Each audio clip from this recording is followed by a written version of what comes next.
It's great to see such a fantastic turnout for the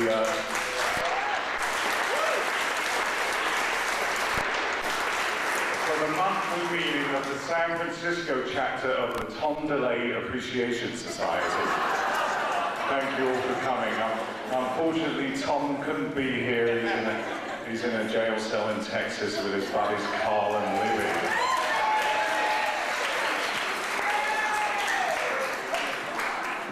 Actually, this is a phenomenal turnout for the 6th annual Potrero Hill History Night. I'm Keith Goldstein, and I'm here because I'm the president of the Potrero Hill Association of Merchants and Businesses, which sponsors this event.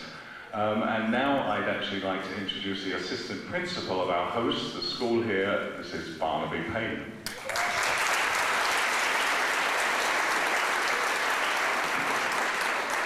Good evening and welcome.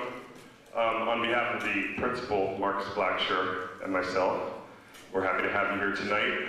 Although we are both new to the school this year, and we have a lot of new staff, Mr. Blacksher and I are both San Francisco natives, and we both grew up around here, and so we definitely understand and respect this neighborhood, and we are very happy and proud to serve the children of this community. So have a great time, and again, welcome to Enola Maxwell Middle School.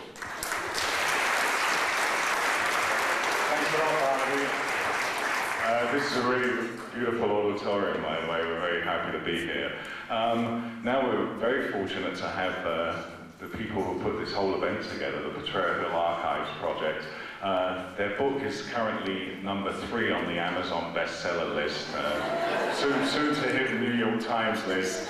If you haven't got it, you're really missing out. You're not part of the clan. So Peter LINENTHAL and Abby Johnston.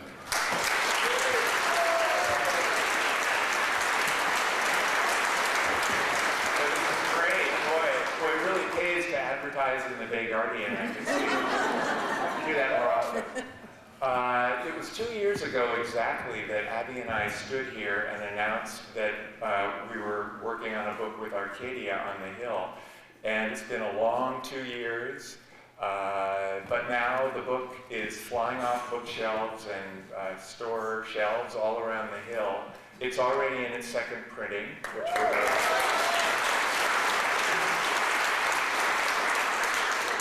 really excited about that, and some really nice things have happened. Abby and I went to the Board of Supervisors and received a certificate from Sophie Maxwell, and that was really nice too. But what's most gratifying is hearing how much people in the neighborhood are enjoying it. I mean, that's what we were aiming for. Right. I don't have a whole lot to say here, but not only does it fly off the shelves of Christopher's, but it's been flying off the shelves of Good Life Grocery and Chats and a whole bunch of other places on the Hill, including Center Hardware. Our publisher told us when they asked us for various venues that might work for selling the book, and then they suggested, well, is there a hardware store? And we said, yeah. And they said, well, we found that homeowners go into their local hardware store when they're fixing up their houses and see a book about their neighborhood and start looking for their house and buy the book in a hardware store. And so Center's had them since the beginning, and I guess they've done well. Yeah, they're selling like crazy. Great. And we got to, in the 2nd printing, we got to make a couple of important corrections, including the spelling of Fritz Maytag's name. It was just, we thought, you know, why didn't we misspell some name? But if you got the 1st edition that says Fitz, that's a real, yeah. Our next project, after we clean up the tremendous mess of all the archive material that we made in the process of working on the book, will be to digitalize our photo collection, and we found a lot of great new stuff in the process of working on the book, and eventually all those photos will be available in a digital format at the 20th Street Library. So that's our next big project to work on, as well as doing more oral histories on videotape, which we really need to get going on again. One thing, working on the book, I found out about a lot of people that have made significant contributions to Potrero Hill. So I'm really excited. I've been looking forward for a long time to the conversations that you'll hear in just a little while, because they're all people who have really given a lot to Potrero Hill. And as PHILIP DEANDRADE said, I think they're unsung heroes of the Hill. So I think you really have a treat ahead tonight. There's just a few people that I want to thank for making tonight possible. I want to thank the Potrero Association of Merchants and Businesses for their continued support. Bruce Brugman and the Bay Guardian for inspiration and publicity beyond the call of duty. Bell and Shrunk Flowers for their beautiful bouquet. The staff here at Enola Maxwell Middle School of the Arts for really helping us out on tech stuff all day.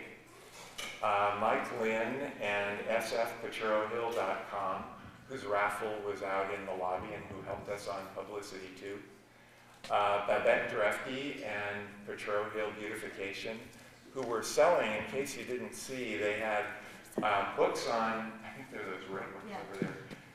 They were selling booklets on Hill history that their group produced in 1976 for the bicentennial. And actually, we used this. This was a help to us, and it's actually been a help to the Potrero View when Peter's brought in historic pictures, or this has been a very handy little volume. And you can buy them for $2 out in the lobby at intermission.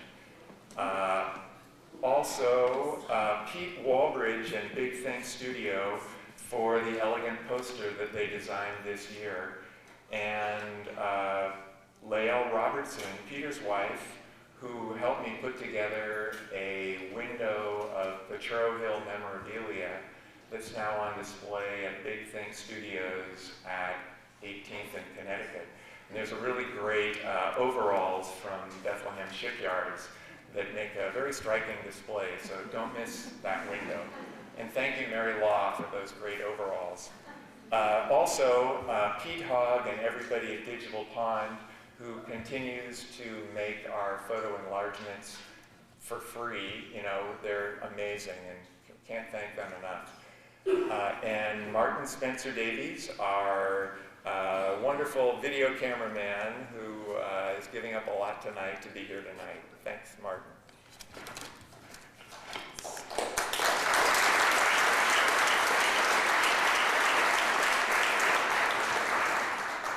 I want to introduce someone now that you already know, but what you probably don't know is that his restaurant, Goat Hill Pizza, is about to celebrate its 30th anniversary.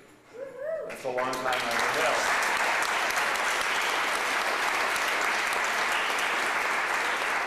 And I know there are big parties in store and closing down of streets, and even live goats will be part of the festivities. So you know who I'm talking about, Phil DeAndrade.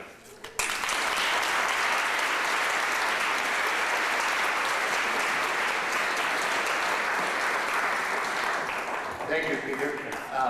Yeah, I'm really pleased to announce to you all that we are having an anniversary party, the 30th anniversary of Goat Hill Pizza on November 15th, a Tuesday. It will be an afternoon of ice cream social and goat petting for the kids, and then there'll be an adult party later in the evening from 7 till 10, and you're all cordially invited. But now, to the point of the evening. We are visiting the more recent history of the Hill this year. We have been going back over these last 6 years into Bethlehem steel and some of the early, last year we did Mission Dolores. We went into the Indian beginnings of the pastures of Potrero.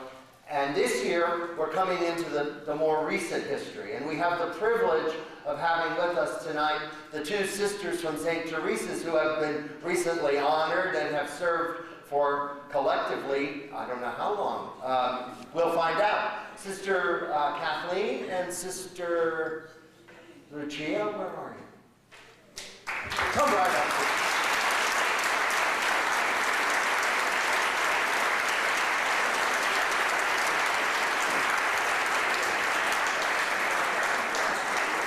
We only have one microphone. We'll talk a little bit about what got the Sisters of the Presentation to Potrero Hill, how these two women have worked in the mission, the ministry here on Potrero Hill, and then we'll open to some questions. Sister, we'll have to move a little bit closer because all we have is one microphone. So, Sister Lucia, what were you named before you assumed your real name in the sisters? I was Sister Mary Anthony Daniel. And you were? I was Sister Mary Daniel. The Daniel sisters. So, when did you come to Potrero Hill? I originally came in 1957, taught in the old school on Pennsylvania and 19th. And then I came back as principal of the school in 67, and that was when we lost the other school. Now, but the Sisters of the Presentation were here for much longer. When did they come to Potrero Hill? In 1912, October 2nd, 1912. And then operated and came as educators to work in the school at that time. An interesting part, they talked about, at that time the church was down on 19th and Tennessee, and they talked about when the children had to march over the 19th Street Bridge up to school or up from the church. So that goes way, way back. And when they first arrived, they told the stories of the workmen. The house wasn't ready yet, and so they had to go up into one of the bedrooms to have their first meal, which was provided by somebody from Iowa Street, some family from Iowa. It was a chicken dinner. A Chicken dinner from Iowa Street. Now that school had a different kind of, the convent was in the middle of the school? Right, I never was in this school, but the convent was in the center, and then the classrooms were on the sides of the And the living quarters were up in the top. The sleeping quarters were on the top. So if the sisters got up late, it wasn't hard for them to get to class. right. How many sisters started the school in that The location? original group were just five sisters. And so they had 8 grades at that time? Well, they didn't start with all 8 grades. They started, I guess, with the first 5 grades and then moved up. And then you came after Sister Kathleen. I came in 1968, but in 1963, we had to bring one of the sisters to visit her family. And at that time, I was teaching over at St. Agnes, and I had never been to Potrero Hill, and I'm from Southern California, so San Francisco was new to me. So we were driving along 20th Street, and it was a gloomy day throughout the city, and there was nobody on the street. There were no cars, and I said to myself, I don't know if I ever want to come here. And guess what? And I'm happy. Now you followed Sister Kathleen to St. Teresa's, and you had worked with her at St. Agnes? Actually in West LA, and then again 1 year at St. Agnes, and then I went down to Montebello for 5 years, and then came up to St. Teresa's. And you were born in Los Angeles? Los Angeles. And you were born in San Francisco in the Richmond District. And your sister is also a sister of the There were President. 4 of us presentation sisters. All four? All 4. of you. Wow. So, now where was St. Teresa's church first? Down on Tennessee and 19th. And when was that moved? That was moved in 1924. And they moved it, they broke it into 2 pieces, and they moved it up the 19th Street Bridge, as I understand it, because the bridge was there at that time, and brought it to its present location. You weren't there. But you've heard stories. Well, industry started to move, I guess you all know that down in that area, that's why the church had to move up here. No, why was that? Because I think they had to, in order to bring in the different industries, 200 homes were demolished, and therefore the parishioners were no longer living down in that area. There were more up on the hill and then the second movement of people was when they built the freeway. But prior to that, many families, 200 we read, were moved out of that area where they built all those industrial things down around 3rd Street. Now, when did the school move? The school, because the freeway engineer had made a little error, I think. Some things never change. The school began to slip down the hill, and the crack became wider and wider. So the state was responsible for providing a new school, which is now on Connecticut and between 19th and 20th. Oh, so because of the freeway disruption, the state actually built the new school. Right. Oh, isn't that something? And they had to provide a place for, since the convent was connected with the school, they had to provide a place for us to live, and that's why we lived 2 doors down from the rectory on Missouri. Now, how many sisters were teaching in the school at the time that it was in process of moving? There were 6 sisters in the old school, in the Pennsylvania school. And then when we came, there were 6 of us who came to replace them. And all moved into the house on Missouri On Missouri Street. Street. Doubled up. We had to. Now, what happened in between the 2 schools? What happened to the student population between schools? Okay, because the new building wasn't ready yet, we had to farm our children out to neighboring schools. And so they went to Catholic schools all over the city in buses. And when we went out to visit them, we realized that they were kind of second-class citizens. And, when they're visitors in a school, we came back and asked our parents, would you mind if we brought all the children back and we had them with us and we taught them in the hall and in the church, and we visited every parent and they agreed to that, and that's what we did until the school was ready. Now, so what was the number of students in the school down on Pennsylvania? I just read that figure, and there were 335 when we finished there, and in our opening school there were 335. Same number, you had 335 when you closed, Yes. and you had 335 when you opened. Right. Didn't lose anybody. No, Wow. not on Isn't that that one. fun? And then what happened to that school? The new Well, school? it was a time when the population of children was very low in the city. I read recently that about 20 or so schools had closed, smaller schools in the city, public schools had closed, and the Catholic schools in the city were suffering for students.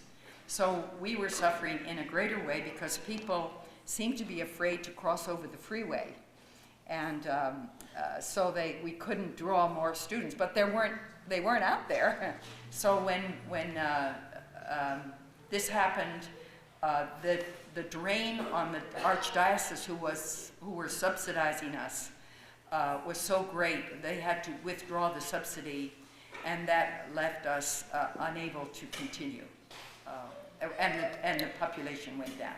And then with that, so went your whole ministry from education into a whole different kind of a ministry Right. in Potrero Hill. Now, where does Father Salmon come into this picture? He came in 1970 he was Newman Director at State University. During the riots, if I Yes, remember right, correctly. right. And so he came in 1970 as pastor. And where is this fit between the school? What Well, was the that ring- was 4 years before we closed. before you closed the Yeah, other school? so- I see. Okay. So then, what happened? What did you do after you weren't teaching?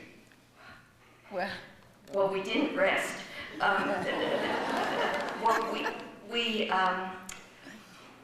Well, we organized our community. We came together and we had meetings, one-on-ones, and visited our parishioners and found out what the needs were. And then we tried to, we started different committees like For the seniors? the seniors. Then we started a religious education program for the children and high school. And we started a grief care and support committee. We had a social committee. St. Vincent de Paul was always existed. What else was there? Oh, And then we got into community organizing and sanctuary and so on. I'd like to go back just to say a few words about that. School was unique in the sense that it was a school without walls, and the primary children were on the top floor, and the others were on the second floor. And the interesting thing about it was it provided an opportunity to individualize education at a time when this was not being done in schools, back in the late 60s and early 70s. And we were provided with a woman who came to us and said she wanted to try computers, and we said, hey, we'll do it. And computers back that time was in a school or something. She said they were huge. And the children used them to draw up work for themselves when they finished, and their teachers planned things for them to go forward and go ahead of what their regular studies were.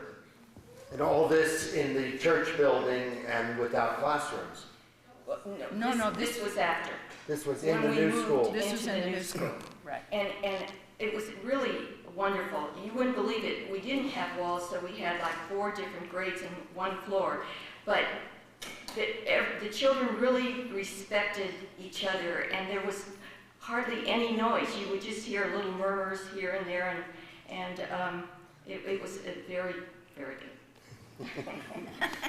And then tell me a little bit about the sanctuary movement. Well, we became aware in the early 80s of the suffering of the people in Salvador and Guatemala. And we worked with some people from Catholic Charities who informed us, educated us, brought some of us down to Salvador, where we saw firsthand the war that was going on. But what really turned us was when we realized that our government was helping to put these people down. And we felt we needed to do something.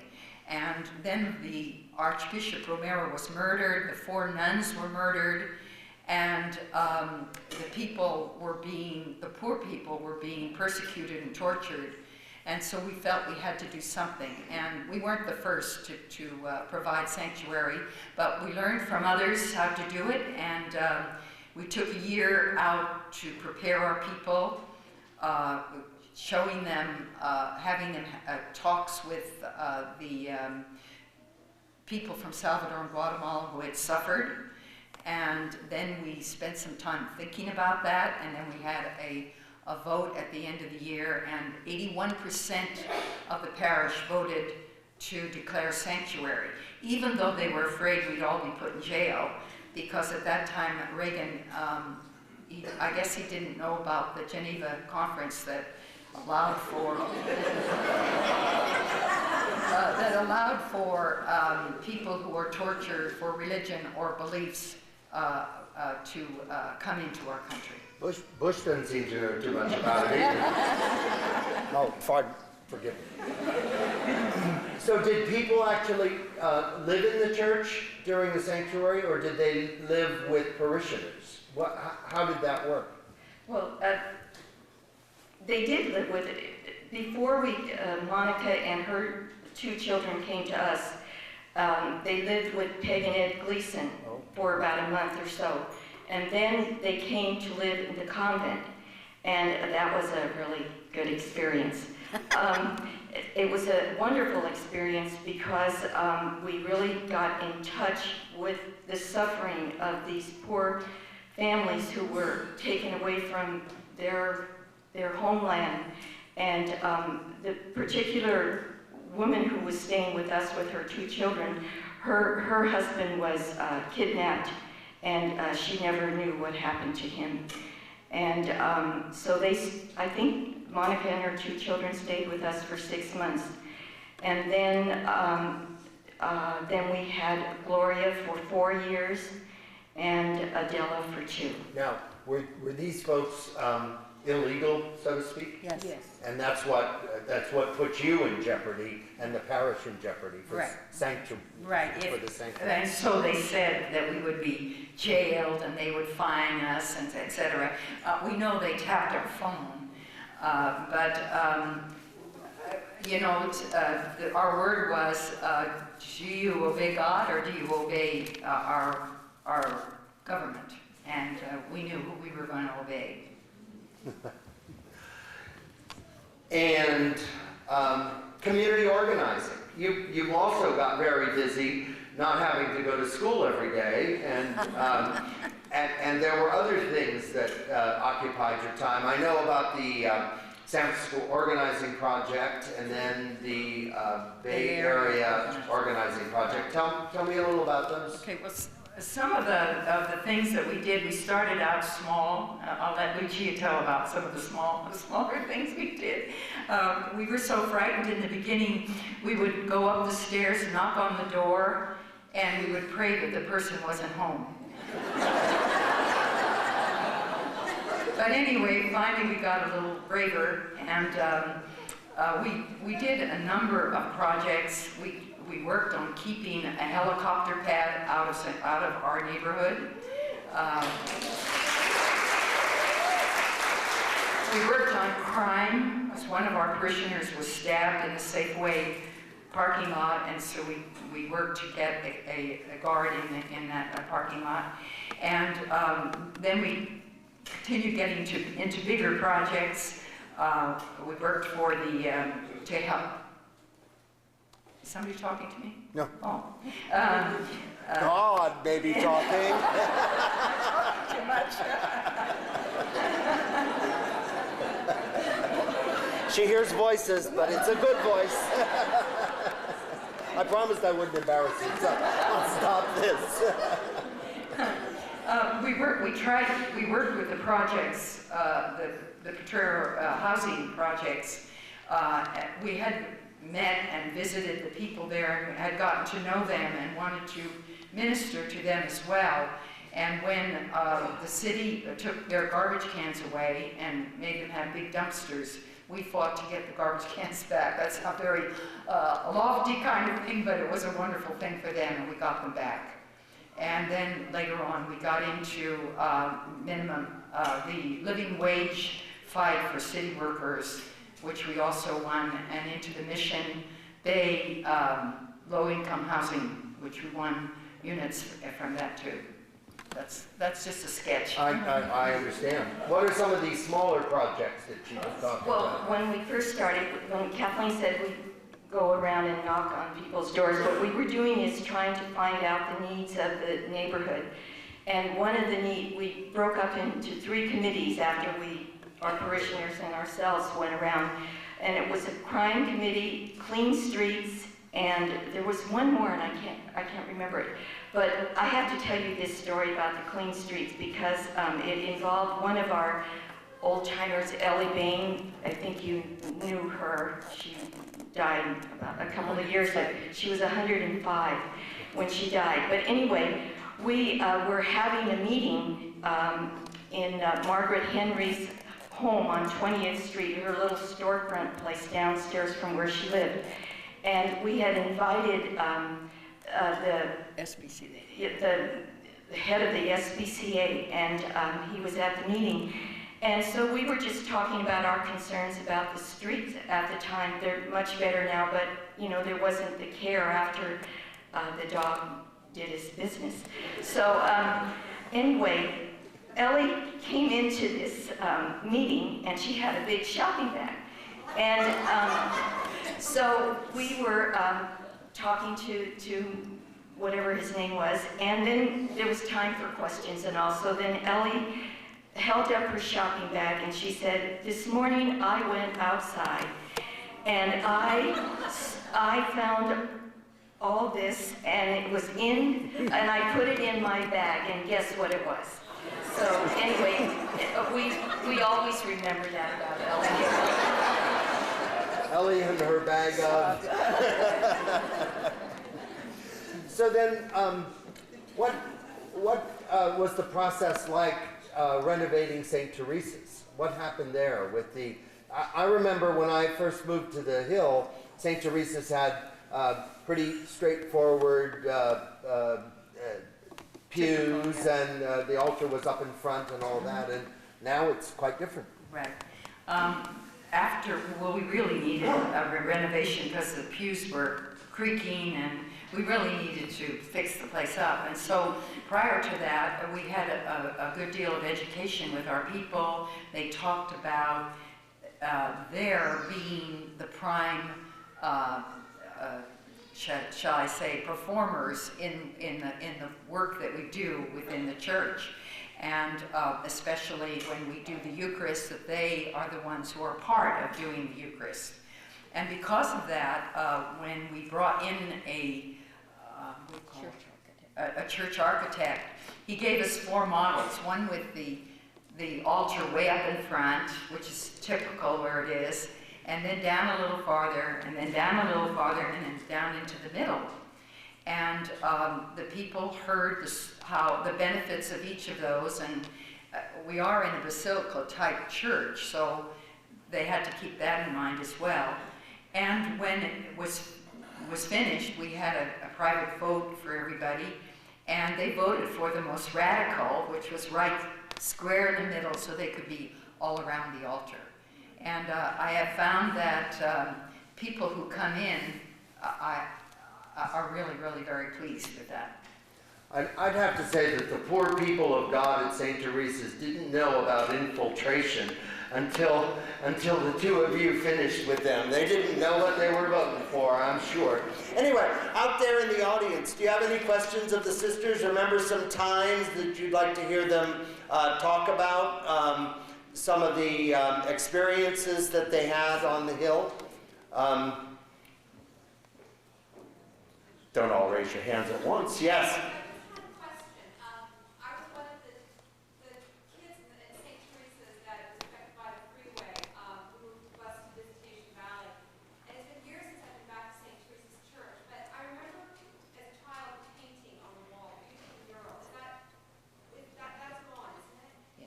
That's gone. It was beautiful. Yes, it was the first renovation, not the second renovation. It was the first painting of the inside of the church when they made it lighter. Because when I first came there in '57, the church was very, very dark. It was all in dark colors. And so it was painted, and at that time, they made a decision to paint over that, and they took out all the little angels that were floating around.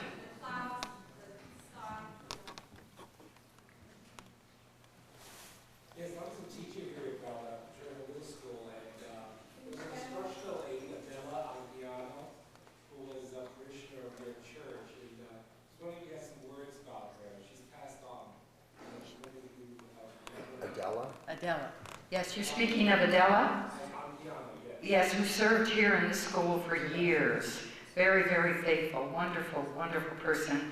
Died a couple of years ago. Her husband is missing her very much. He comes to our church, and his sons and his grandchildren. There was the 19th Street Bridge. Where did that go? I wasn't here then, but I presume it I don't know. Was it taken out when they built the freeway? I don't know this. It was taken out when they built the freeway. It's a wood bridge. Uh-huh. There was a footbridge. Yeah. Oh, it was a footbridge. Oh, well then the school was brought on the 20th Street Bridge. The church was. How far back have you shown? How far back? When year are you starting here, the meetings? Way back in the 50s? Oh, well, this experience, we're talking about 40 years ago. That's how long Sister Kathleen was first on the Hill. In previous years, we went back a little further, but this year we're the kind of recent history of Potrero Hill. Right. Would you talk about the church's relationship to the workers on the waterfront and the time the farmers, I'm not sure if you did it, but when they all laid down on the sidewalk or wherever. Well, I think Father Salmon was involved with Jimmy Herman during the... Yes, I remember. We were Was that the coffee at the thing? time working with the Salvadoran people, and the coffee, the Salvadorans asked us to prevent the coffee from being unloaded here because very unjust things were happening to the growers and so forth. So a number of us in organizing formed a line at the dock, and we knelt down, and it was supposed to prevent the ship, what do you call the ship, loaders? The longshoremen? The longshoremen. Of which my father was one. It was supposed to prevent them from coming, but they didn't want to come anyway. It was really, they weren't going to go anyway, so they didn't go. It was an easy, and Jimmy Herman was working with you, I'm sure. Yes, Jimmy Herman was with us, right. Peter? What are your plans for the future? Lucia and I are thinking of starting a new ministry. We don't know what it's going to be yet. One notion that we have is we'd like to work more closely with the poor and those who are treated unjustly. And so there are a number of presentation sisters in the mission area on the, Cesar Chavez Street who work with the day laborers. And there's a possibility that we might form a new ministry there with, this is not for sure, you're the first ones hearing this. But, the birth of a ministry. That's what we're thinking of. It's kind of getting us excited to do something like that. I have one fond memory of you, and that is when I worked in the Pickle Family Circus, often we would come to work and there would be plainclothes policemen parked around Olivet Church, or the white church that they called it back then. And I was so relieved to find out that they were actually watching you.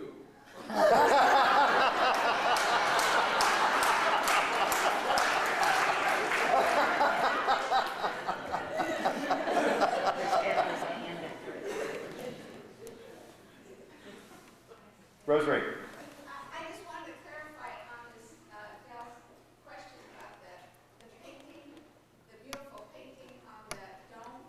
The original painting was destroyed by a fire, an electrical fire in the dome, in it was 1951-52, and then it was repainted by a local person. So it was the second painting that was painted over when we remodeled. There was a really beautiful original painting. The model they used for that was a sister. There's a tunnel under Richard. I was going to the guy behind you, but it's okay. Could you explain just what the presentation sisters are? Oh yes, I'd love to be happy to do that.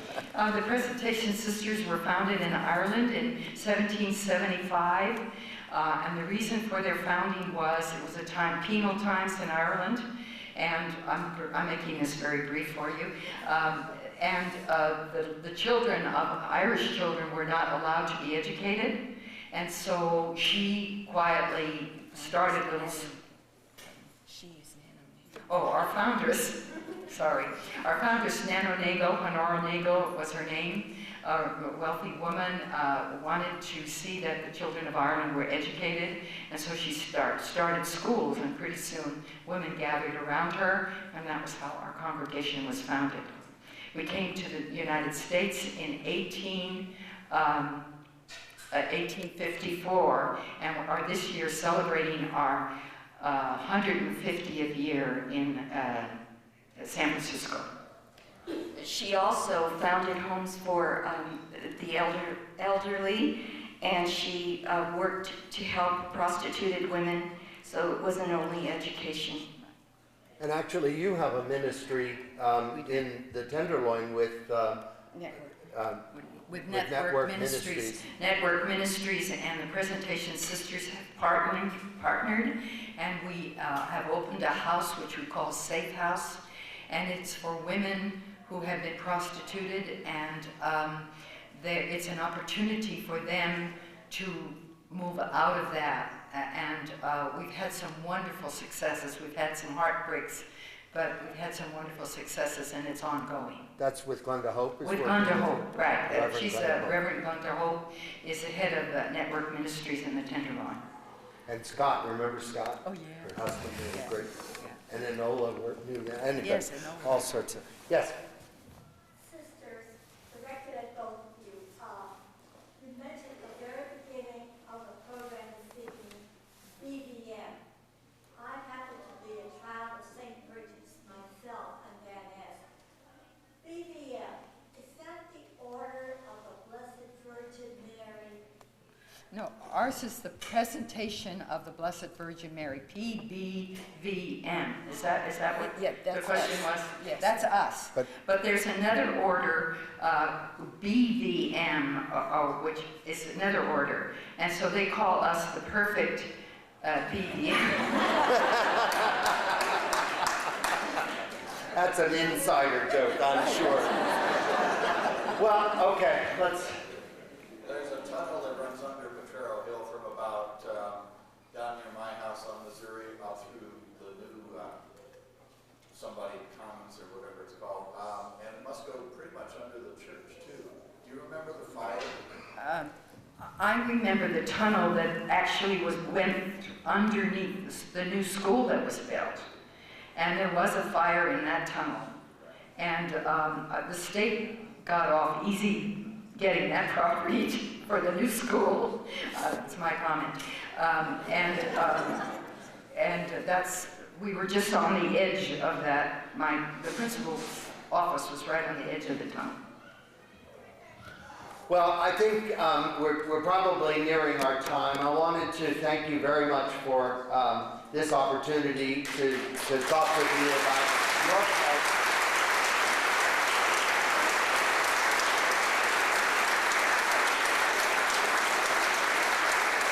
Your part in the history of the Hill. And I just want to end with a comment that I made some months ago, and I want to reiterate it, and I know it'll be shared by the folks here, that I don't want to pick a fight with the new pro-prefect of the Congregation of the Holy Office, but I think that your work in this community and your work as sisters is the loudest argument I've ever heard for the ordination of women in my...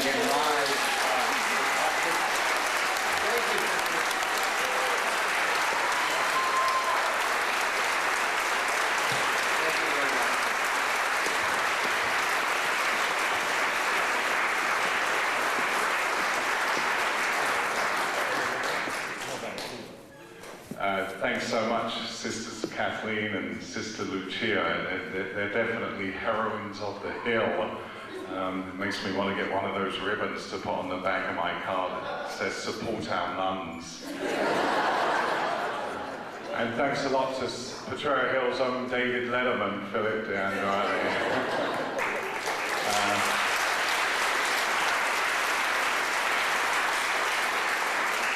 Philip's actually going to come back up on stage now with Dick Millett and do a hula dance presentation. Actually, we do have a wonderful, wonderful presentation now. We do have a Hawaiian dance company, HULU, which means the many feathered wreaths at the summit, held in high esteem. I'm sure everybody here already knew that. HULU is celebrating their 20th anniversary, and they do have a Potrero Hill connection. They are led by Potrero Hill's own Patrick Makuakane. They are a very, very popular performing group. They are actually appearing this weekend and last weekend. I think a total of 8 sold-out shows at the Palace of Fine Arts, So we're tremendously lucky to have them here tonight. It's a performance group of about 40 dancers. They do offer classes in beginning and intermediate levels. They hold workshops in the Hawaiian languages, history, arts and crafts, and they try to showcase hula as a living and evolving art form. Tonight, we are very, very amazingly fortunate to have 3 mothers with their daughters who are going to be dancing for us. That's SHARON AU CURTIS and CYAN CURTIS, ELAINE CHAN-SCHERER and SABINE SCHERER, and SABRINA LIM and JASMINE LIM. So please welcome.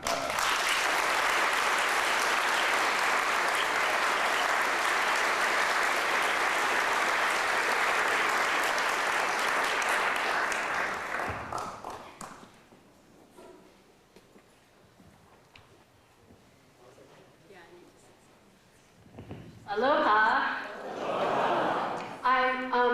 Our teacher, Patrick Mukokane, wanted to express his regrets that he couldn't be here tonight on this special occasion. And he wanted to let you know that he's lived on Potrero Hill for 12 years. He thinks it's the best place to live in the city, and he's thrilled that he can have his hula school here.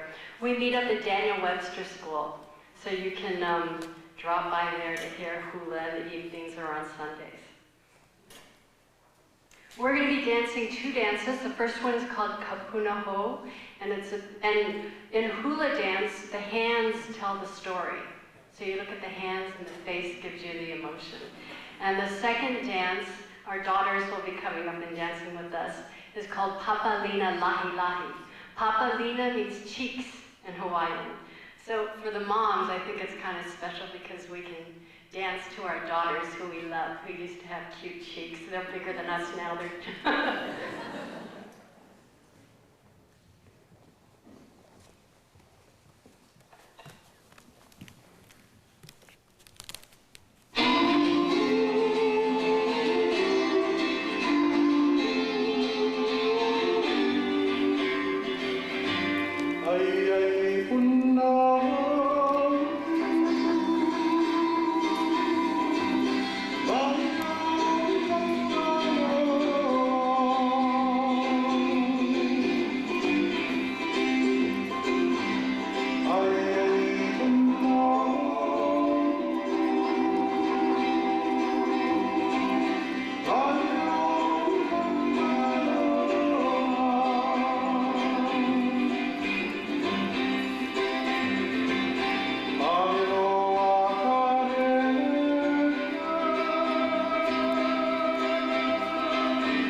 That was a wonderful performance. We're so lucky to have such a group, and to share with us their sold-out performance. We get to see it first here, and for nothing. Thank you very much.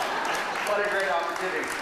So, you know, you are 250 strong. This is the greatest attendance we've had for this event on the Hill. And what a wonderful event it is, and what a wonderful opportunity we have to share our joint history and to help and it is that history which helps us be the kind of special community that we are. I think there is no community like Potrero Hill in this city. We are unique, and we celebrate that uniqueness.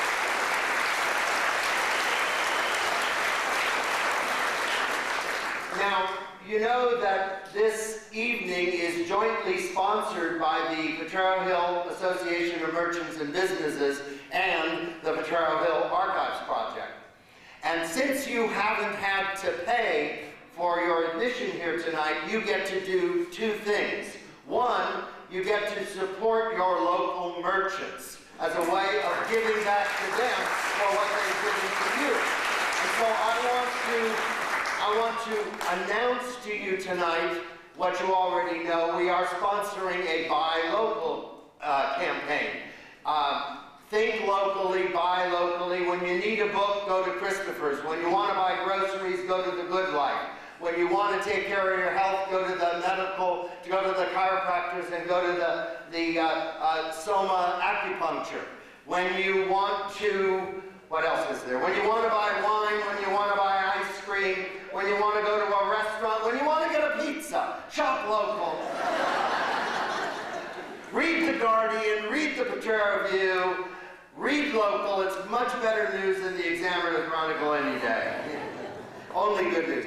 But in addition, we have an opportunity tonight to support the Potrero Hill Archive Project. This has been a very important year in the Archive Project. It has a tangible result in the publication of the Arcadia book, which is for sale out in the lobby, and you'll have an opportunity, if you haven't got your copy earlier, to get a copy during the intermission. But in addition, it takes a lot of resources to put together the Potrero Hill Archive Project. You all know that that project is largely housed at the library, and it provides a place to gather together all of the textual as well as oral materials that constitute this history, but it takes resources to keep it together. It's run by volunteers, and the only opportunity we have to raise some money for that project is tonight. And so tonight, volunteers will be passing boxes through the audience. There's a box right now which should start going through the audience, and I want you to dig into your pockets. I want you to pull out your wallets. I do not want any spare change. I want bills. And I want big bills, and I don't want those overused dollar bills.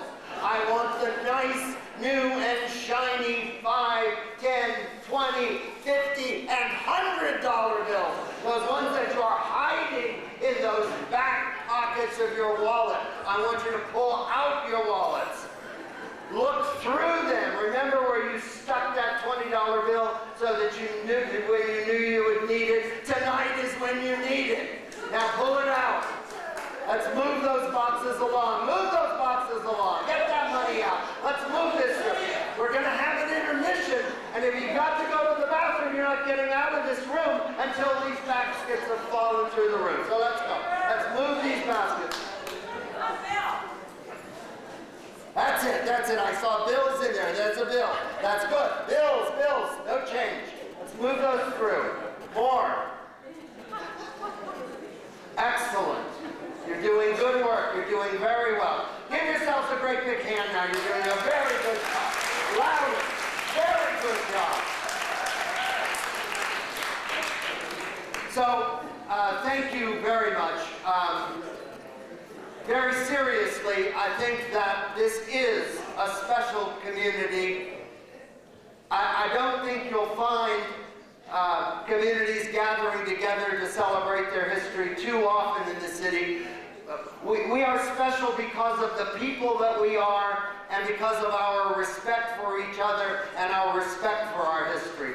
And we are a unique community, and we care about the people in our community, and that's what makes us so special. And your presence here tonight and your participation in this kind of event shows us, shows me, and tells me just how great a community you are, and gives me the great pleasure to serve you in business and to live with you in this neighborhood. And I thank you very much for coming tonight, and I thank you for the help that you've been tonight. And now we've got a 10-minute break, so you can go out. There'll be water for sale, and there's yet an opportunity to buy chances in the raffle of Neighbors for the Nave and the raffle for Potrero Hill History Night.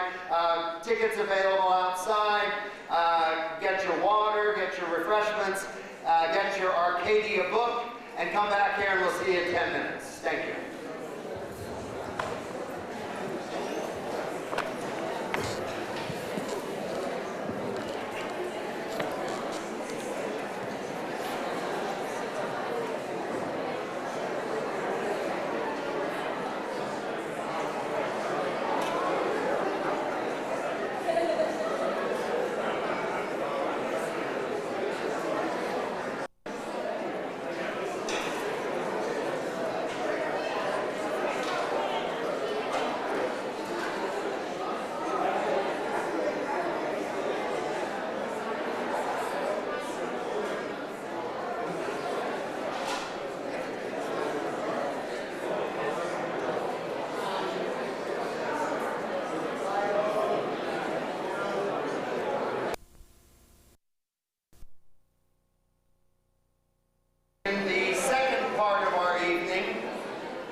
Another of the recent history, the makers of recent history on Potrero Hill. And this opportunity will be for us to talk with Jon Greenberg from the Potrero Hill Recreation Center. John, would you join me on the stage, please?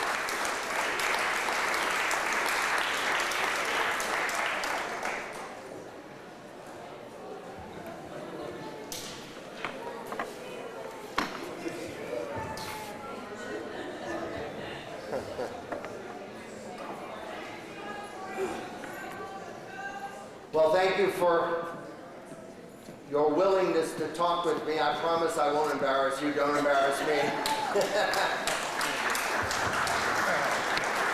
So I think Sister Kathleen has me beat on the Hill, 38 years. I think you have us both beat, don't you? I'm not sure about that. When did you come to the rec center? I've been at the rec center since '66, so almost 40 years. 40 years, yeah. Wow. Now, how long has the rec center been there? Potrero Hill Rec Center was part of a bond issue back in the 50s, in the middle 50s, and Sunset Rec Center, St. Mary's, Potrero Hill, Ocean View were all built under that bond issue at that particular time. And it was about the middle 50s. And it was the building that you have now and the fields, it's the same configuration, or has it expanded? No, the gym was built at that time. There was a lower part of the playground where you see the tennis courts and the basketball courts. That was there. The upper part where the lawn area is actually was that was there and was used by the Army during the war. If I can find the old pictures, but I do have some pictures of an Army barracks type of thing going on in the lawn during the wartime years. That was before the gym was built, yes. Just on the yes. tents and that sort of thing Right, during the war. right. So you've been very involved in basketball up there. Is that the principal activity that goes on, or there's baseball also? Basically, the rec center serves as an athletic medium. We work quite a bit in conjunction with the neighborhood house, and we don't try and overlap and do things that they're doing or we're doing. So we tend to be an athletic type of venue. We are open till 9 o'clock at night. We have all types of age groups come through there. be it basketball, baseball, softball, the typical athletic type of events do go on at the rec center. Over the years, we've tried to get the kids out of Potrero Hill through athletics. We've gone to Hawaii about three times since I've been there.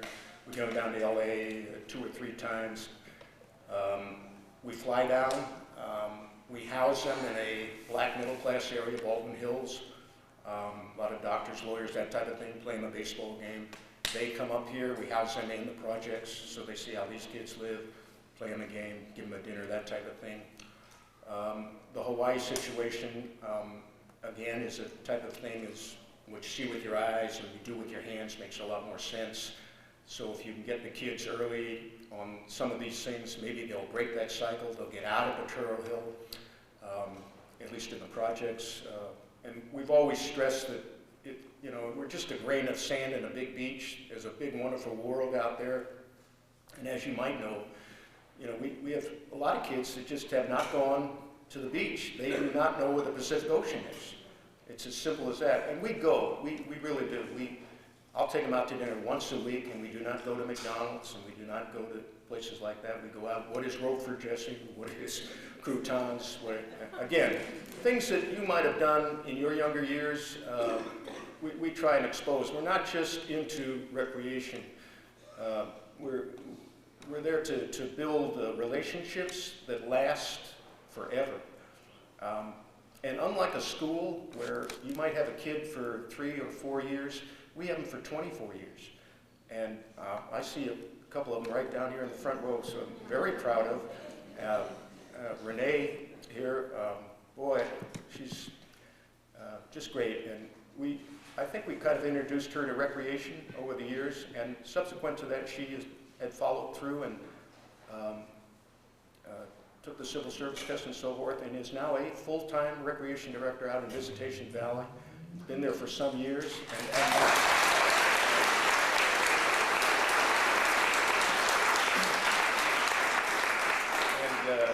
And we have actually 2 other people that, again, came out of the projects and kind of liked the work that we were doing up there, and again, took the civil service test and are full-time recreation directors here in the city.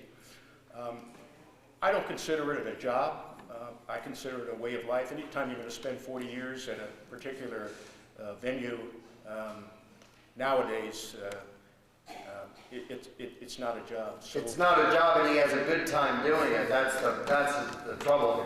Right, and I enjoy it. I particularly enjoy being part of somebody's early stages in life, where you can make an impression, hopefully a positive impression.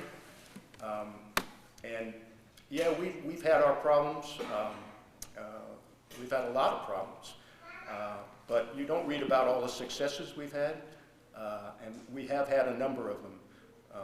And thanks to the internet, I get email all the time from kids at Howard University, University of California, and all over the nation for that matter. And kids that came right out of these projects up here, came through the rec center, and have gone on. You never hear about them. But they're all doing fine, and that's kind of keeps you going at the same time. We were lucky enough, I guess, back in the 80s, Charles Kuralt came out. I think the name of the program was Sunday Morning, I can't remember. But he came out and did a story on the center, and it had national coverage on CBS. And we started to get letters. Letters that were addressed to Potrero Hill Recreation Center, San Francisco, California. That was it. No address, no zip code, for whatever reason, I think we got people working from the post office downtown because it got to us. And unbelievable letters that came through with that little incident. Well, I know you could go on for a long time about the things that have started, but a couple of things in my memory that started out of the rec center were the women's basketball league. Tell me a little bit about that. I went to Bishop O'Dowd, and Frank Laporte was my history teacher and coach at Bishop O'Dowd, and I think, didn't the women's basketball, at least the San Francisco part, start? Well, actually, we have a good reputation not only for women's basketball, but I started a what I call Pro-Am basketball league 26 years ago. Ran it out of Potrero Hill Rec Center for 17 years. Jason Kidd, Brian Shaw, Gary Payton, Antonio Davis. These are all NBA people that lived in the Bay Area. And the idea behind this was to bring all these people back to their roots. I felt that their roots were on a playground, on a YMCA, or a boys club. That's where they started. Bring them back, have all the people come in that wanted to come in free of charge, and that's what we did. We organized 8 teams. That was 26 years ago. I had to move it out of Potrero Hill because it was so popular, and I now run it down at Keysar every summer. We drew 24,000 fans this last summer, and got a lot of national attention. What's the security like down there? None. We have no security. And believe it or not, and one of the ideas behind this is it's one of the few venues, athletics can be one of the few venues that bring people together. And if you would look out at the crowd at Keysar, or even up here at the Hill when I had it up there, you had every ethnic background. You had the old, the young, whatever. It was there because they all enjoyed exactly what they were seeing. As far as the women were concerned, there was a women's pro team, those that might remember, back in 79, 80 in San Francisco, called the Pioneers.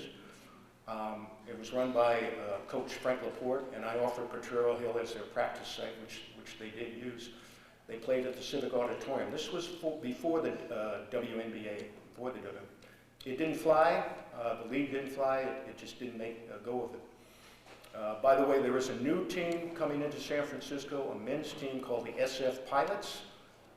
And again, I've offered Potrero Hill, and they come up in the mornings to practice. That'll be a semi-pro team. They will play out of Keysar. They're going to play Hawaii. Tijuana has a team. Beijing phoned the other day. They're bringing in a team. Bellingham, Bellevue, Tacoma, Washington. There's about 8 of them. Financially, I don't think it'll make it in this city. I just don't. I think we're too laid back a city. I think that 18 to 35-year-old group is, I just don't think it'll be supported. I admire the owner for coming forth with it because it gives a lot of the guys at least another opportunity to at least earn some money, semi-pro wise, and still enjoy basketball. How have things changed over the 40 years you've been at the rec center? Kids have gotten younger and they seem to think that they, by the age of 12 or 13, they're grown up. They've all the emotions of life. They feel that they've experienced love, hate, sex, wine, drugs, everything. All the emotions of life. They feel by the time they hit that 13-year-old plateau, it's gotten younger. When I came on the Hill in the 60s, marijuana seemed to be the big thing, but it wasn't as pronounced as it is now. Crack hadn't come on the scene yet. That, by the way, crack changed everything. I think you all realize that. The introduction of that drug nationwide, it changed everything. In my opinion, it broke down everything. The stabilizing forces, the church, the boys club, the Boy Scouts, the Girl Scouts, the family, those were all stable situations. And as we got into the 70s and all of that, all those seemed to kind of break down. So as a result of that, the playground director, he became a surrogate father, a surrogate mother. The guy at the school teacher down here became a surrogate. The preacher, what the family should have done wasn't being done. And we're still living that today. And that's because of a lot of forces, in my opinion. A lot of forces deal that. But we get that on the playground. Kids come to a rec center because they want to. It's not like school where they basically have to go. They come there for all kinds of reasons. And it's not just recreation. It's not just throwing up the ball. We kind of learned a long time ago, let's put the girls and the boys together so they grow up, rather than keeping them apart. So a lot of our teams up there are girls and boys.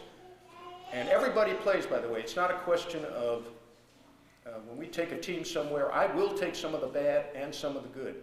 just to open up their eyes. And I've got kids up there, we took to Hawaii in the 70s, you know, and John, how do I take my kids there? Well, this is who you phone, this is, you know. So it goes back and then it comes back. We have a wall up there in the gym, and actually throughout the whole place. I used to take a lot of pictures, and you'd be surprised. The gym has no graffiti, it has no vandalism. There's a general respect of that place up there. It's a place that they can go at any time, and now I'm getting their kids, and in some cases their grandkids, that come up there, and they show their pictures and what have you. So it's a fun atmosphere, and as I just met a gentleman here tonight, I did not recognize him, in beard, you know, and he introduced himself, and you know, I caught on. But they remember, and I think most of you, your good times when you were young. When you were 8, 9, 10, 11, 12, you probably played on a playground, a boys club, or a YMCA. It was fun. You didn't have your responsibilities that you have now. And as a result of that, those things stay with you. So I like to keep those things going as a fun time, and that it's implanted, and particularly Renee with her daughter now and her sister, I think it's worked there, and they implant it with their children. So I'm happy with that. You have a somewhat different way of honoring the kids in the trophies, right? You don't do first place and the like? Right. The award systems is basically a participation award. We do not give first place, second place, any of that business. All it says is Potrero Hill Rec Center, 2005. That's it. And it's not MVP, or it's a participation. Is that because there's enough competition out there on the streets? Is that what you're doing with that? No, well, to some extent. But we don't want, we want you to come away with you had a good, fun experience. Not that you were just, you know, you were first place or even second place. That's not our goal. Our goal is participation and having a good time. And that's what it's all about. Over the years, have you had more or fewer kids? The last 5 years, we've actually had fewer kids. The city is changing, as most of you know. There are less kids in this city now than there were when I was growing up. I saw an interesting statistic the other day that it said 17% of the population of San Francisco was under 18. So you say 7% of that is kids under 10. So from 10 to 18, 10% of the population of the city is from 10 to 18. When I was growing up, it was something like 30%, 35%. So families are moving out. Probably because of the high cost of living here, and maybe because of the schools, I don't know. But I have seen less kids up at the gym. We used to stay open later, 10 o'clock at night. But this again this was into the 60s. As we got into the 70s and the drug scene, a lot of that changed. And we had to change with it up there too. Now, do you replace a lot of athletics in the schools? Are there fewer athletic programs in the schools now, and the kids are relying on the rec centers? I can't say there's necessarily fewer athletic programs in the schools, but a lot of the schools, and most schools that I know of, have a C average before you, or C plus average before you can go out for a particular sport. So then the question becomes, well, what do you do with the kids that don't get the C average or don't get the C? We get them, which is fine. Our position is we want to provide activity for you. But at the same time, we want to influence them to at least work hard in school. We've tried some after-school programs before we even go into our sports. You know, bring your homework, we'll work with you. And we do. We don't get as many as we'd like, but we do have that option where we set aside, there's a room back in the center where you bring your book, and we'll sit down with you for an hour and a half, well before we start flag football or basketball or anything else. But what the schools don't get or don't have, we will get those kids in the afternoon and into the evening hours. Seems to me you also provided a center for animal recreation in the city. Didn't you have a big fight a few years ago, and you didn't have the fight? There was a cooperative ending, it seems to me. Well, the dog situation on the Hill is very prevalent. We recognize that. You got a dog in an apartment or a house, you haven't got a backyard, what are you going to do? We've set aside well, I guess it would be the northern end behind the gym to bring your dog. You will see some dogs on the main field once in a while. And they're pretty good. We have an excellent gardener up there, Miriam Beer. I don't know if she's here tonight, but she lives on the hill here. She keeps a pretty good control of that. So there's bags on the screen, and they use them pretty much. If there's an activity out in the field, they get their dogs off and go on the other side. But we deal with it. It's not, you know, just don't stay off the grass. We recognize that we're here for everybody, including the dogs. So anybody out here want to talk a little bit with John about programs that are going on or what's happened to recreation or to Rosemary? We keep using the word we do this, we do that. You have a lot of volunteers or paid staff working. We have Paid staff or volunteers? Basically, we have paid staff. We're a little resilient to volunteers because we're dealing with a little bit different segment here, and some people, they're goodwill, they'll come in and, geez, I'd like to help them with the homework, or I'd like to help them with this, and then they hear some nasty words, or they hear some things they don't like, and it's a little hard for them to deal with that. So by and large, we handle things pretty well up there. Once in a while, we'll take in a volunteer. We work in the mayor's office also in terms of providing some employment. We'll get some pretty good kids that are out of school that live on the hill and give them 2 hours to 3 hours employment each day, and they'll help with the homework and that type of thing. Is your program more active in the summer or during the school year? Believe it or not, in the summer it's not as active. We've found that the kids go to summer school. So they'll get out a little later and then they'll come up to the gym. But in the mornings, it's not as active in the summer. We do provide summer activities. We go on a trip every week, Marine World, Santa Cruz, various other names that I've lost at the moment. But at least we go on one trip a week. And then our theory is there to get them out of Potrero Hill as much as possible. Although we're athletically minded, and we go to a lot of USF games, and we'll go to a few Warrior games.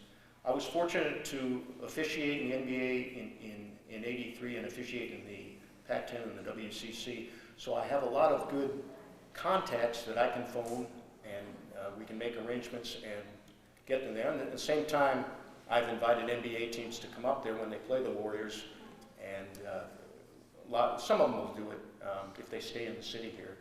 And that's kind of fun. Those fouls you didn't call, they're always willing to help you, right? They remember those quite well. And then I will try and make arrangements with local hotels, the Fairmont Hotel, or someplace where some guest stars are coming in and putting on a show.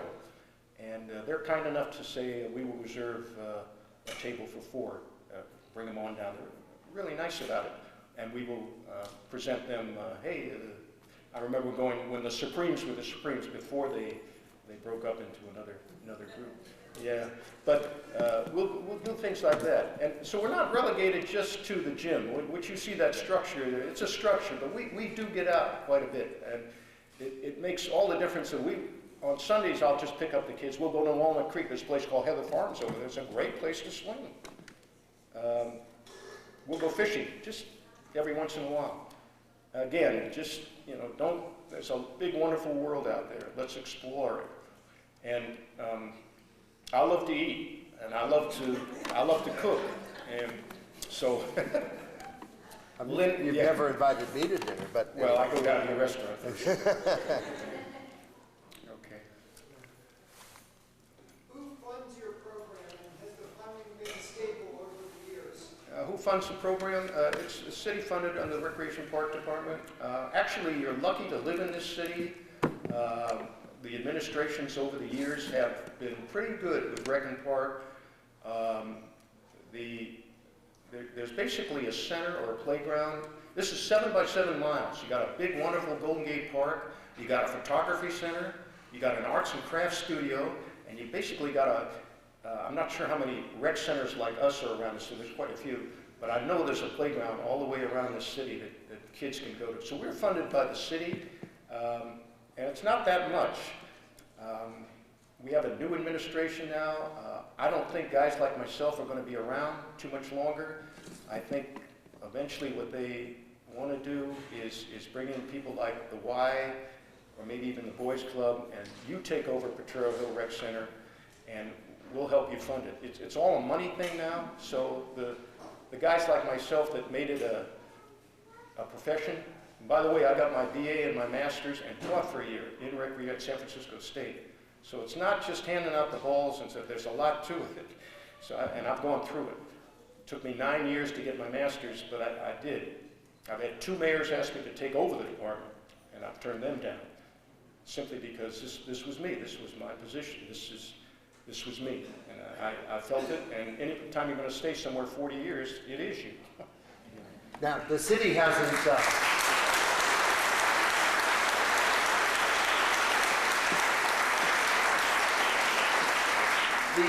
The city doesn't do all the funding for these for the extracurricular activities, though. When you're going down to LA and going to Hawaii, you're getting some help from other places. I am getting help. I learned even very early on that I could not depend on the city for certain things that we wanted to do. So I made inroads with CEOs, large companies. I always went to the top and knocked on the doors or whatever to get in. And it took me, starting in '66, I would say 1972, I got my first check. And there was a company in the city called US Leasing, big leasing operation. They leased planes, trains, whatever. Big operation. And I said, would you help sponsor my baseball team? I need some Cavs uniforms at that time. He said, yes, I will. The guy sends me a telegram, anything more we can do to help. Now remember, as we got into the 70s, there was a lot of turmoil going on in this country, racially and so forth. And I think some of the companies began, well, what can we do to help? I went back to Washington, D.C., saw the Commandant of the Marine Corps, and we worked on a program called High Sierra, and it was great. And what we did there, I don't need to take all your time. No, your time. You go ahead. They don't want to hear me, you know. All right. We worked on a program. I thought the kids up here, just to the enjoyment of getting out and camping. There are other programs, the Boy Scouts. A lot of people do that camping type of program. But here there was nothing. So we worked the program out, and we got the city and at that time, the cops on the beat, they were called pig and this and that, all kinds of names. So we brought the police in, and I thought the armed services, there's a resource there. Department of Defense has a resource. They've got cooks, they've got tents, they've got sleeping bags, they've got personnel, they've got boom. And most of all, they got facilities. Sure enough, there's a cold weather camp up the Sonora Pass the Marine Corps use. They don't use it in the summer. So we went back there, we talked to them, and they said, yeah, we want to be part of. They had a directive from the President of the United States at the time, all the turmoil. Department of Defense, get involved. So we got, I guess there were 20 Marine Corps guys without their uniforms.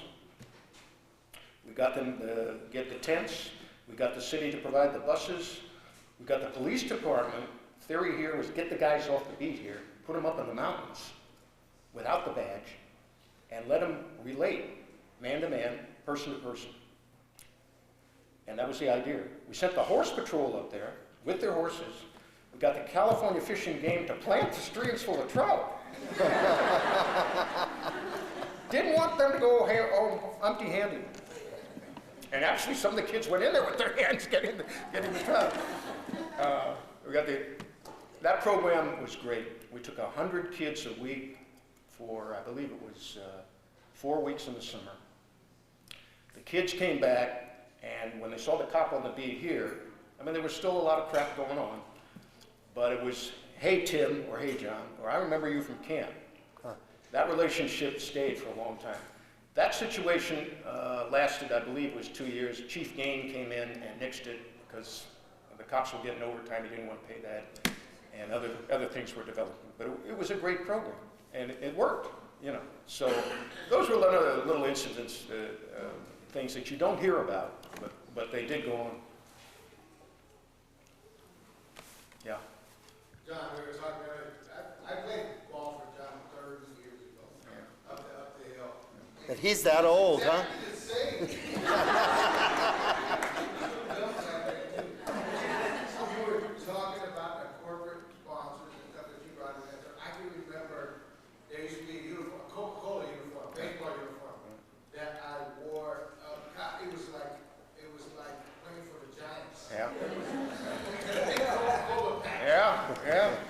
No, you're right, and it took a lot of door knocking, but now they phone me, and it's great. Of course, all of you remember O.J. Simpson, probably for the negative aspects of that particular case. It was an interesting case. I knew, when I first came up the hill, he was a teenager. I had him as a teenager. But I brought him back during his football years. He went to Galileo, went to USC, and then ultimately played for the Bills.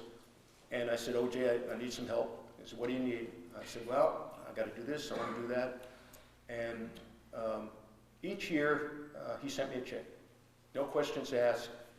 Boom. That was spent on a lot of things like Hawaii and things of that nature.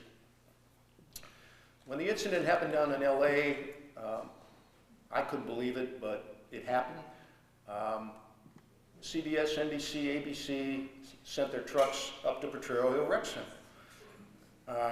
That's all they knew. He came out of Potrero Hill. Well, again, I knew him, but the kids down in the projects didn't know. He had obviously gone over and so forth. It put us on the national scene, Potrero Hill. Now, some of you have gone through the interview process with some of the reporters. What they were looking for is that quote-unquote soundbite where I would say, yeah, he was part of a gang, yeah. Yeah, he's guilty, and yeah. And this is before the trial. But I knew that, having dealt with the press before in other relationships with the basketball. So a guy came over from England. He claimed to be the Mike Wallace of England. Not you, but the Mike Wallace of England. And he had a thing called Panorama over there. And boy, that guy, he tried to get me to say what he wanted, and I just didn't say it. And after the interview, I slapped him on the back and I said, you didn't hear what you wanted, you thought you would hear, did you? Connie Chung, then they sent me down to the roof of KRON-TV, and the guy that just retired from NBC, Brokaw? Yeah, Brokaw. So I sat on the roof, camera on, because the verdict was coming down, and I played all the way through. I said, I'm not going to say his guilt or any, I have my own personal opinion, which I didn't say, but I said, you know, let justice take its course. Anyway, when the verdict was going to come down, they were going to shoot to me for whatever reason, and I was to give an opinion. I said, I will give you 1 hour on the roof. And I said, and I'm telling Brokaw this, who the hell, I don't know Brokaw, I'm telling him, I said, I'm giving you an hour. He doesn't get to me in an hour. I got up, put the microphone down, got on the elevator, and came up the hill. As I'm coming up the hill, there's 3 satellite trucks, NBC, CBS, and NBC. I said, oh, shit. So I turned around, went to Chinatown, had a nice lunch, phoned in. Got the hell out of there. But it put us on the map, for good or for bad. And I learned a lot about reporters and so-called, you know, pump news and all that other stuff. But we were the only place they could go to, because in his discussions over the years, by the way, he made a commercial up there, which probably many of you don't know, and that company has been out of business for a number of years now, called Tree Sweet Orange Juice. Huh. But he came back to his quote-unquote roots and said, John, I'd like to make a commercial here, and I said, fine, use the gym in any way you want. And they did make the commercial. And by the way, as you know, the hill itself is used quite a bit by the film industry. I don't mean to be. Keep going. I'll stop you soon. We'll be done. See, and you brought up these things. I didn't ask you any of these questions, you know. You brought them up yourself, so don't be blaming me. Okay. As you know, the hill itself is a very film prominent. A lot of films over the years that have been made up here. But they'll inevitably come up to the center, and either they'll lose it for serve their lunch or make a movie. Well, Spreewell, who's used to be with the Warriors, some of you know him. And James Brown, the singer, actually made a commercial up there for, at that time, it was Converse. It was for a shoe manufacturer. And they blanked off the whole gym so the light wouldn't come through. They made the court look like some professional court. And James Brown came up in a big limo, and his security guard, whatever, got out, took a look around, and said, Mr. Brown will be in a minute. I said, well, that's very nice. Well, this guy gets out, and he looks like James Brown, when in fact, it's his double. He had flown up from LA, and they had a scene in there where James Brown jumps on a trampoline and flips and puts the ball in the basket. Okay. Now, James Brown ain't gonna do, I don't care how old he is. So, but it was interesting because they brought a double up, but amazingly, 8 or 9 people got out of this limo, and he was the last one to get out. So his lawyer gets out, his agent gets out, his hairdresser gets out, his double gets out, his umpteen girlfriends get out, and finally he gets out, and James, you know, and, right on, brother, come on in. It was great, because the kids up there, again, Spreewell, and it was kind of a, but I just bring that as a sidelight, which many of you don't know about, that it kind of brought a little notoriety to the gym. Well, anyway, thank you, John. This has been great. Thank you for sharing your experiences. Most of all, thank you for the 40 years you've spent up here and all the great work you've done up here. Thank you very much. Thanks, John. Thank you. Thank you.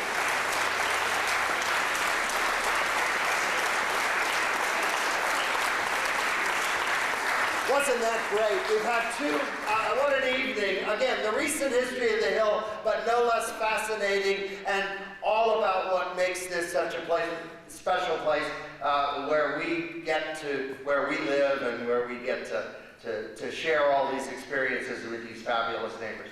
Now, it's raffle time? Okay. So you all have bought your tickets.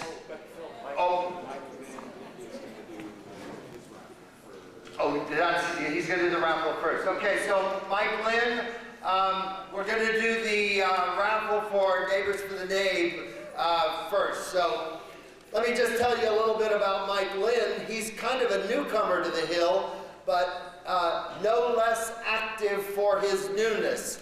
He's works, I think, his real job is Yahoo, is it? Down there on the peninsula. But he's also got a blog and a website called PotreroHillSF.com. And if you haven't visited it, it's chronicling and keeping in touch with all the activities of the Hill, and a very new but important part of keeping us together as a community. And one of the things he's been doing now is participating in this Neighbors for the Nave effort, and that's what this raffle is all about. So I give you Mike Lynn. Thank you. So we're going to have Phil draw this one raffle ticket, Phil. I'm drawing a raffle ticket?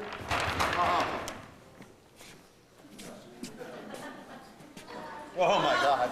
I'm going to draw my own name. Oh, there's a lot of them here. All right. Now, do you have to be present to win? No. All right. Here it is. The winning ticket. I'll read this in a second. Uh-oh. Okay, as Phil mentioned, sort of new, but not really. Been on the Hill for about 7+ years. So, anyways, we were raising money for the Potrero Hill Neighborhood House and their after-school and youth programs, which mostly serve kids from low-income families from our neighborhood and the surrounding neighborhoods. And some of you may or may not know that they have a campaign to make up a budget deficit. They're trying to raise $100,000. They're about $50,000. I'm proud to say that with the money that we raised from the raffle, plus a little bit of corporate matching for my employer, that we've raised $2,300.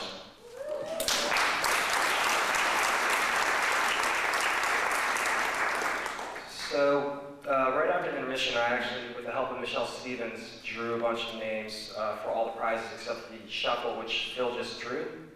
And I'd like to thank a lot of different merchants for helping out with the raffle. Kleins and Michelle Stevens for selling tickets, as well as 4-Star Video, as well as the Neighborhood House for selling tickets as well. And I'm just going to read the names of the individuals that have won prizes. And, you know, in addition, I want to thank all the sponsors and merchants for donating the items. So, Goat Hill Pizza, Actually, I'm going to read the names, and then after the program, after the other raffle, if you've won, I'm just going to be back in the lobby. You can claim your prizes. Extra large pizza from Goat Hill Pizza, Jill Hoffman. Lunch for two at Thinker's Cafe, Matt Mumford. $25 gift certificate at Christopher's Books, that's Ben Lopez. A series of 4 classes at Yogacita, Alvin Liu. A private session in Pilates or Gyrotonic by 3rd Street Pilates by AJ Meadows. Farley's t-shirt, pound of French roast coffee, coffee and pastry, Jeff Snodgrass. A $25 gift certificate at Farley's, Audrey Cole. $25 gift certificate, Chris Puccinelli. A $50 gift certificate to Connecticut Yankee, Hugo Oliphant. $50 gift certificate to Connecticut Yankee, Janice Gator. A $40 gift certificate, there are 3 available. The 3 winners are William Hammonds, Consuelo Garcia, Shannon Wise, 4-Star Video, and Potrero-Hill.com. This is the realtor Greg Angili donated prepaid blocks of movies, which is a rental of 20 movies. The winners are Carol Tatum, Chris Simmons, Bruce Williams. 3-month gift certificate to Kurz is Rachel Lobb. We have 2 $50 gift certificates to Sports Basement, that's R. Mosler, A. Dance. And a $100 gift certificate to Sports Basement is Jada Eldney. Purse Delirious is Peter Waldridge. We have a fire extinguisher that was donated by Realtor Michelle, Organic Realtor Michelle from Ford Real Estate. The winner is Peter Waldridge, and an emergency preparedness kit is Brem Hoffman. And we have 2 Potrero Hill history books. One was donated by the Potrero Hill Archives Project, and the other one by Greg and Gilly. And the winners are Matt Geis and Eric Liu. There's an autographed baseball from JT Snow, which Ruth Passon has won. And the iPod Shuffle, which is donated by myself and Potrero-Hill.com, which is Greg and Gilly, is Chris Puccinelli. Thank you.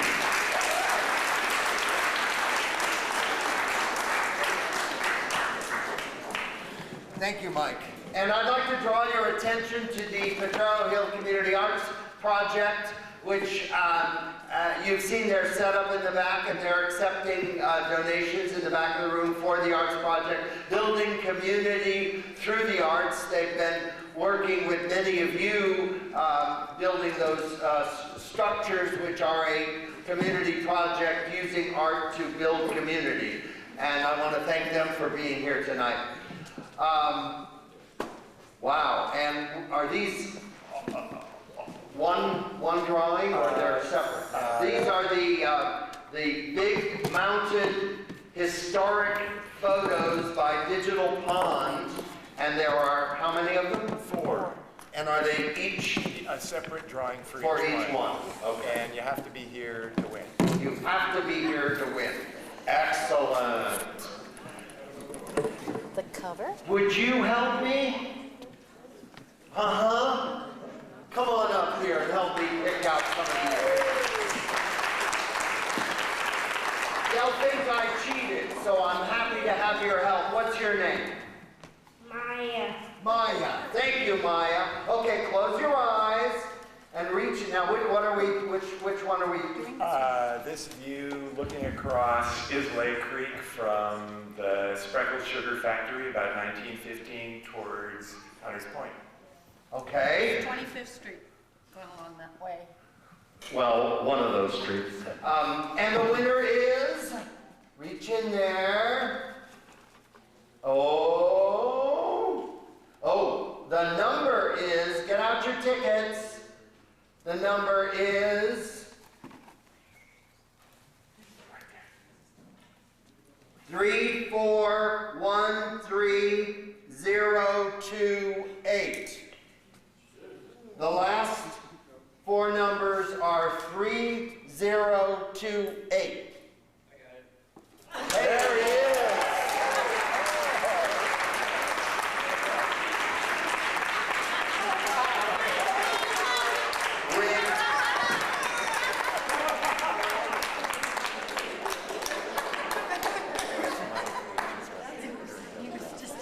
He was just up here. I think he dropped his tickets in late last. I've got it. 3028. It's a match. Okay, and now, congratulations. And now, will you pick the next one? This is now Chats. Oh, Chats. Corner of what, 17th and? No, 18th and Arkansas. L. Caligari, okay. And the winner is, you have a number for me? Oh. 3178. 3178. Oh, there's our winner.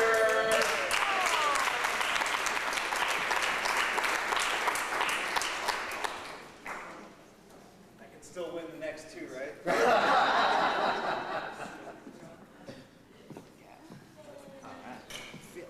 The winning ticket, 3178. It's a winner. Woo!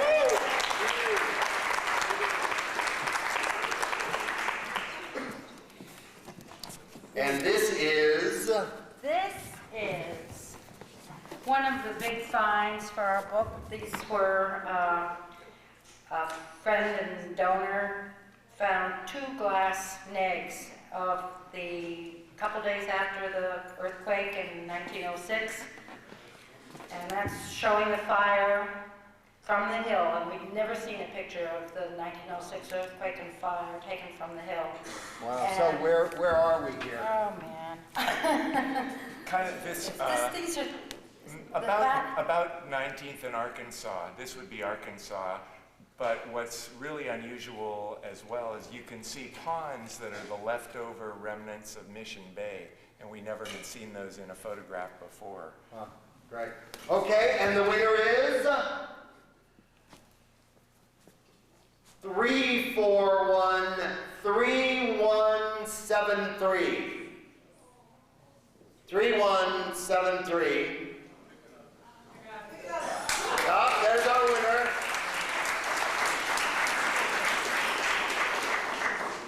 Okay, while the winner is coming up, why don't we describe the final photo? Well, that is our cover picture, and that's the entire thing, which of course you don't see on the cover. And we do have the entire thing on a double spread in the book, but it's quite small. Let's see here. Hold on, big hold on. Pictures. 3173. Very good. Congratulations. Thank you very much. Your name is? Barb Schulteis. So this is has always been one of our favorite pictures, and when the publisher asked us to give them like 4 or 5 candidates to be the covers photograph, we looked at other Arcadia books, and we didn't have any photographs like other Arcadia books had of firemen or dancing girls or anything like that. We had this picture of cows, and we did have a picture of a man with chickens that we loved very much, and we played with it and played with it, but it just didn't work out. But we played with this one, and the cows definitely worked out. And Peter said, well, maybe what we should do is take this picture down with us, but take like 4 dogs with us, so they'll be sure to pick this one. And I said, you know what? They haven't seen anything from us yet. If we do that, they might distrust our professionalism in all this, and so we'll try to do the best we can and not pick dogs. And so our editor, we gave her our pictures with this one on top, and she flipped through them, and then she said, I like the one with the cows. And it was no... And the rest is history. The rest is history. No goats. And the winner is 3413085. Oh, here he is. And he never wins anything. But tonight, he's our lucky winner of the Arcadia cover photo. My stepbrother. Oh my God. It's Peter's stepbrother. Oh, I don't know. What's your name? Maya? Thank you, Maya. I'll pay you afterwards. Thank you, Maya. Thank you very much. Wonderful job, Maya. Thank you. There it is, 3085. That is really great. Congratulations. Thank you very much. Great job. Well, thank you. Thank you. That's it. Thank you very much. Thank you for coming. Thank you for all your help. And come back and see us next year. Thank you.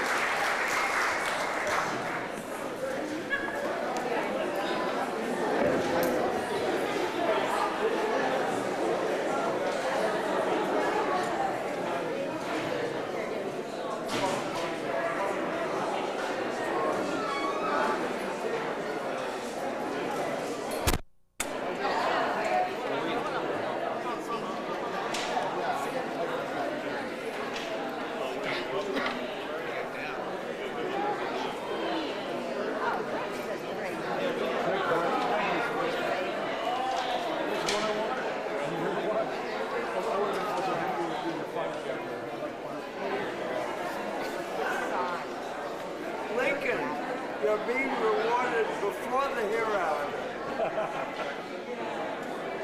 That's neat. I think that's the best picture. I do too.